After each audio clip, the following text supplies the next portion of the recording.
Et bonjour, Bonjour à tous, nous c'est Gypsy Fox. on est aujourd'hui le 28 mai et c'est une date très spéciale. Oui, parce que c'est nos 1 an sur YouTube. Et oui, on a fait 1 an, 83 vidéos, quasiment 40 heures Le visionnage. de visionnage. Donc voilà, on voulait vous faire un petit bilan de cette année. Qu'est-ce Ouais. qui s'est passé pour nous? Ça a été Ça a commencé déjà, comment c'est né tout ça? l'aventure YouTube, elle est née de notre envie d'être nomade et de vous montrer que c'était possible de devenir nomade avec un petit bébé. Ouais, donc à l'époque, on était redevenus sédentaires parce qu'on était nomades avant.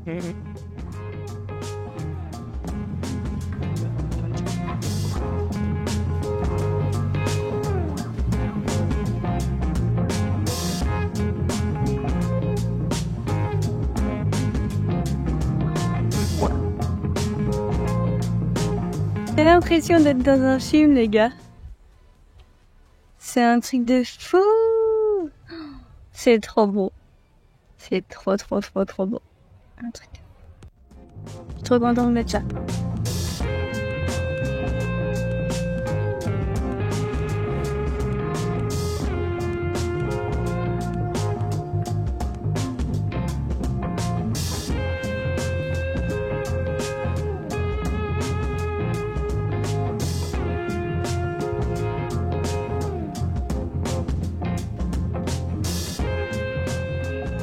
On a trouvé des spots trop cool, sauf que c'est crade. C'est crade, genre crade.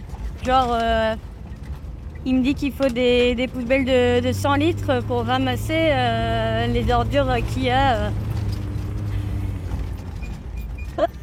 Chemin de 4x4 quand tu nous tiens.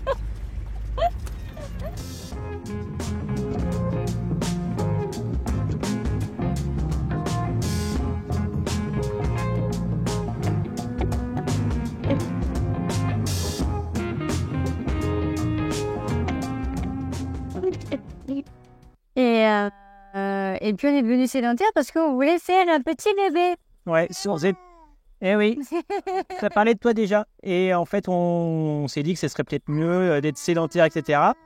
Et on s'est rendu compte que le quotidien a fait que c'est impossible. Moi, j'étais maraîcher bio. J'avais mon petit lopin de terre. Et je travaillais beaucoup trop pour trop peu d'argent. Et Cerise aussi, elle était plus présente, mais ça lui prenait aussi beaucoup d'énergie. Et on s'est dit qu'on voulait pas faire une famille pour voir notre enfant chez la nounou ou à l'école. Parce qu'on voulait aussi faire son apprentissage pour que ça soit de meilleure qualité, entre guillemets, et plus personnalisé. Oui, passer plus de temps avec lui, découvrir sa personnalité, tout ça, son éducation, enfin participer à plein de choses. Et du coup, voilà, on avait pris cette décision. Et puis, du coup, un jour, on en a marre et on décide de redevenir nomade et que on fondera notre famille sur la route et que y en a qui le font, donc pourquoi pas nous? Donc on a acheté un camping-car, donc celui que vous voyez derrière nous, donc c'est un Mobile Veta Icaro S10, année 2000. On a mis du temps à le trouver. Maintenant, on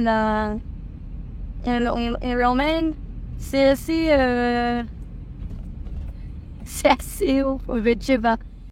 Et suite à cet achat, on a très vite déchanté parce qu'il y avait une grosse partie arrière au niveau du plancher qui était infiltrée. Et il a fallu passer plusieurs mois à faire des travaux. Je me souviens, c'était trop cool, hein. On a été le chercher à la montagne et tout. En plus, le jour où on l'a récupéré, ça commençait déjà les embrouilles parce que il neigeait. Les péripéties. Ah là là, c'était mais super compliqué en fait de le ramener. C'est chaud.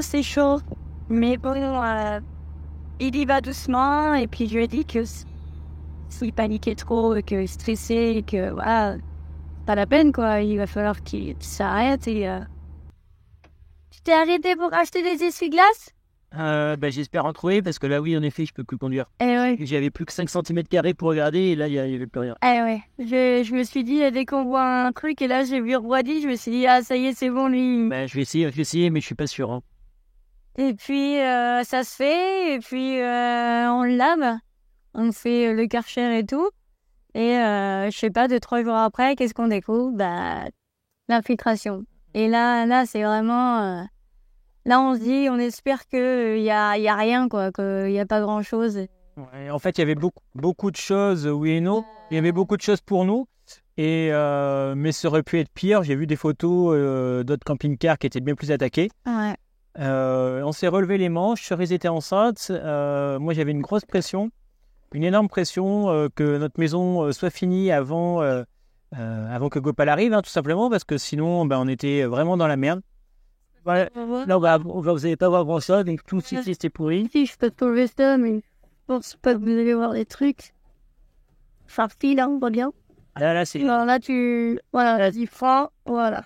Voilà, ça, c'est ça. Ça, c'est notre camping-car qu'on a payé 23 000 boules de la plaque là, sur toute la longueur en fait. C'est pourri, les deux côtés. Les deux côtés.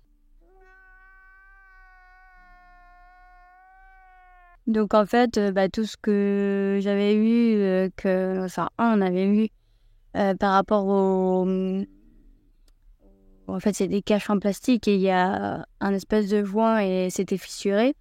En fait, ça laissait rentrer l'eau au fur et à mesure. Hein, donc, l'intérieur du camping-car n'est pas mouillé, mais c'est vraiment tout le bord.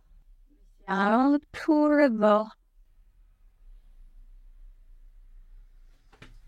Voilà ce que ça donne. J'ai mal à la tête. Vous savez pourquoi? On est le jour où Tricotte a été tué. J'essaie de me... Alors, c'est malgré tout les tableaux pour, de toute façon, me sortir ça un peu de la tête. Je vais remettre des cales dessous et puis je vais voir ce que ça donne de l'intérieur. Bon, voilà, c'est le jour de la reconstruction. Donc, Loïc, il a déjà mis le tasseau. C'est ça. Donc, ça n'a pas été un été simple, sachant en plus qu'on a perdu 2 de nos 3 chats qui se sont fait écraser. Et moi, j'avais perdu mon papy aussi au mois d'avril la même année. Donc, du coup, ça faisait 3 deuils pendant la grossesse de Gopal. Cerise qui dormait dans une tente à côté du camping, car... Ouais. Il faisait chaud à en crever. Enfin bref, tout était compliqué pour on va pas dire des simples travaux, mais des travaux qui auraient duré moins longtemps alors qu'on a mis 3 mois, quoi. Mais encore, j'ai bâclé certains trucs, des choses que j'ai pas faites. En tout cas, pour moi, ça a vraiment été une année extrême d'un point de vue émotionnel, en positif comme en négatif, avec l'arrivée de Gopal en positif, évidemment. Oui, parce qu'après nos emmerdes de travaux, ça y est, Gopal naît. Hein, oh là là, j'ai une petite tête. Et il a les yeux bleus. Il a les yeux bleus. Mais il n'est pas content. Allez, on y va. Puis, on débute le voyage pour aller en Espagne. Et là, c'est encore quelques soucis qui nous arrivent. Avec la batterie, l'électricité, les fuites au niveau d'un lanterneau. Donc peut-être qu'après cet été qu'on avait passé, on s'est dit, c'est rien. Mais bon, ça nous prenait quand même la tête, ça nous prenait du temps. Non, en vrai, ce qui nous faisait prendre la tête et du temps, c'était Gopal. Gopal nous fatiguait. C'était quasiment que ça. Hein. Gopal. La première année. Là. Si on n'avait pas Gopal sur nous, il pleurait. Dès qu'on roulait, il pleurait. Ouais. Donc quand on est nomade, c'est compliqué forcément. Un nourrisson en camping-car, vraiment, alors vous allez dire tous les bébés ne sont pas comme ça, mais en tout cas, je pense qu'un nourrisson dans le camping-car, et on a croisé des gens qui nous ont dit, nous, on l'aurait pas fait. Donc voilà, avec l'expérience d'un bébé et d'un nourrisson, quoi. Oui, c'est vrai. On a tenté, et écoute... On l'a fait, on a survécu. Après, on aurait peut-être eu aussi la misère qu'on aurait habité, serait habité quelque part dans une maison. Mais c'est vrai qu'aujourd'hui, dès qu'on prend le camping-car, Gopal est beaucoup plus tranquille, beaucoup plus serein. Peut-être qu'il est plus serein de manière générale aussi, parce que voilà, c'est ça, il y a une certaine maturité qui est arrivée. Donc, notre premier voyage en Espagne, ça a été vraiment éreintant. Pas simple, mais être parent nomade, c'est encore moins simple. C'est pas reposer. C'était pas du tout des vacances, c'était pas du tout du repos, pas du tout de la visite sereine, quoi. Ouais. Vraiment, tout le temps. un petit stress vraiment inconscient tout le temps parce que la fatigue. Ouais, on a vraiment été... On était au bout du rouleau, on faisait semblant d'avancer, genre, si, on va y arriver, on va y arriver. on y est arrivé, hein, pas le sud de l'Espagne. Hein. Mais on l'a pas vécu avec joie et enfin, il y a des moments, c'était super. J'ai vraiment apprécié visiter des choses super, avoir des spots géniaux au bord de la mer et tout. La rencontre de David et Emily et puis Lola et Nathan, ça c'était vraiment cool pour faire des premiers noms, c'était vraiment inattendu et ça nous a, on va dire, fait respirer quoi. Vraiment, ça nous a donné un peu de... Ouais. Vraiment, ça nous a fait vraiment du bien de les rencontrer et puis voilà, on a passé une soirée magnifique. Mais c'est vrai que sinon, le reste du temps, c'était éreintant. Ben oui, on pouvait pas vous filmer non plus tous ces moments en fait où on est crevé, mais genre c'est même pas, faut être parent pour connaître cet état de crévitude extrême. Et encore moi, je suis vraiment rien par rapport à Cerise, hein, qui Cerise ne dort toujours pas. Elle se réveille toujours toutes les 2 heures, hein, donc du coup 7 mois après, chaque nuit c'est toutes les 2 heures.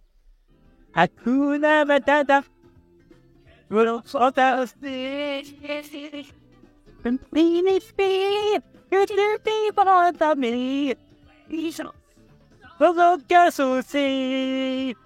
Philosophie.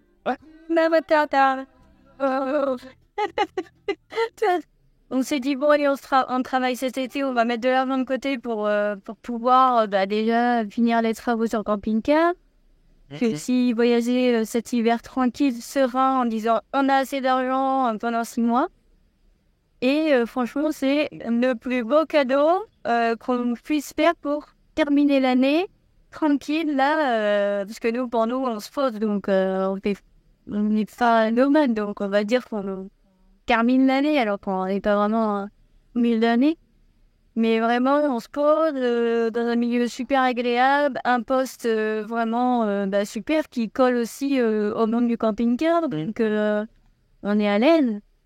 Et ben c'est top quoi. C'est vraiment top. Ouais. Donc l'année qui va arriver, qu'est-ce qu'il va y avoir? Ben là déjà, moi on va travailler comme M. Cerise vous a dit. Je vais commencer à refaire l'installation électrique du camping-car. Et du coup, à partir d'octobre, du mois d'octobre, on va aller en Allemagne. On va voir la grand-mère et Andy pour présenter Gopal à sa famille, à sa famille allemande qui l'ont pas encore vu. Et ensuite, départ pour un prochain voyage. Alors, on n'a toujours pas fait de passeport. On aurait pu se motiver si on a des problèmes de motivation quand on est fatigué. Donc, on n'a toujours pas de passeport, ni de carte d'identité pour Gopal d'ailleurs. Donc, impossible d'aller trop loin. Grosso merceau, ça va être soit l'Italie, soit l'Espagne. Mais je suis pas chaud par l'Italie. Je me dis que c'est peut-être pas l'idée de le faire en camping-car. Parce que c'est des endroits jolis, enfin, les trucs sympas à voir, c'est forcément en ville. Et ouais. On a deux sons de cloche, hein, de toute façon. Il y en a qui me disent c'est super, vous allez trouver des spots. On voit bien Jeanne et Victor qui ont réussi. Il y a une nomade utopie. Mais il y a une nomade utopie aussi qui galère. En plus, elles ont un bébé. Enfin. Bah, disons que nous, en fait, il ne faut pas un voyage qui nous pompe trop d'énergie en ce moment. Peut-être qu'on en fera plus tard. Tout simplement parce que il faut que ce soit un voyage reposant, entre guillemets. Ceux qui sont nomades sur du long terme savent bien que faire un voyage, partir à l'autre bout du monde, c'est tout aussi épuisant que se lever le matin pour aller au boulot. Donc, on va essayer de trouver un équilibre entre voyage découverte, mais aussi repos, parce qu'on aura passé quand même juillet, août à travailler pas mal, même si septembre, ça va être sur la descente. Mais voilà, histoire qu'on puisse se poser, se reposer et se régénérer. Après, du coup, il y a cette année-là sur YouTube qu'on vous a présenté. Les années précédentes aussi ont été assez intenses. Hein. Moi, en tant que maraîcher, Cerise a aussi beaucoup travaillé. Et moi, j'ai jamais vécu vraiment ce mode de vie-là. J'ai toujours cherché un mode de vie plus proche de l'économie, sans aller dans des extrêmes émotionnels. Tandis que depuis que je suis avec Cerise... Loïc fait une vidéo de son expérience de 10 ans de voyage et tout ça, parce qu'on nous demande quand même beaucoup de fois ton expertise là-dessus, enfin, tes expériences et tout. Donc, ça pourrait être intéressant de faire une vidéo Ouais, c'est que là-dessus. Dites-nous en commentaire si ça vous intéresse. Voilà, bah écoutez, une année extrême et en... Oui, mais ouais, parce que vraiment la chaîne aussi a marché, mais direct. En fait, c'est impressionnant.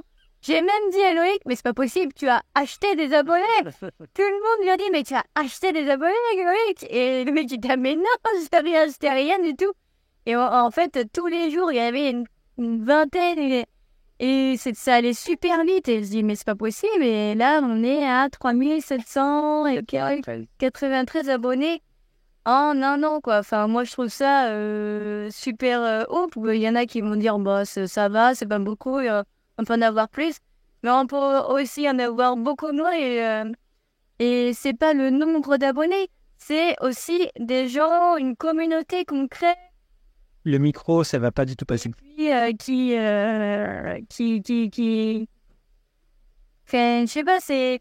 Là, on fait votre rencontre au fur et à mesure. Il y a déjà des gens qui sont venus au camping. Enfin, c'est que du bonheur, quoi. C'est trop cool, ces échanges, ces partages. Ah, voilà, moi, je trouve que c'est plus qu'une aventure YouTube, quoi. C'est vraiment aussi une aventure humaine. Être nomade...